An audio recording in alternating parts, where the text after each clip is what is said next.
Hi friends, எல்லோரும் எப்படி இருக்கீங்க? நல்லா இருக்கீங்களா? இன்றைக்கி வாங்க என்ன பழம் வெட்டலான்னு வாங்க வீடியோக்குள்ளே வாங்க. நேற்று வந்து வெள்ளரி பழம் கட் பண்ணி காமிச்சேன்.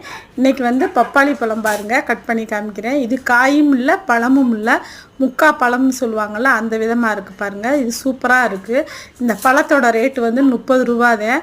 செம்மையாக இருக்குது. இது வந்து சுகர் பேஷண்ட்லேருந்து எல்லாருமே சாப்பிட்லாம். கன்சீவானவங்க மட்டும் சாப்பிடக்கூடாது. சின்னவங்கலேருந்து பெரியவங்க வரைக்கும் சாப்பிட்லாம். டெய்லி ஒரு பழம் பெருசாக ஆப்பிள் ஆரஞ்சு சாப்பிட்ணுன்னு நமக்கு கட்டாயம் கிடையாது. நம்மளால் முடிஞ்சது ஒரு நாளைக்கு ஆப்பிள், ஒரு நாளைக்கு கொய்யாப்பழம், ஒரு நாளைக்கு மாம்பழம், இப்படி விதவிதமாக ஒவ்வொரு நாளைக்கு ஒன்று ஒன்று சாப்பிட்லாம்.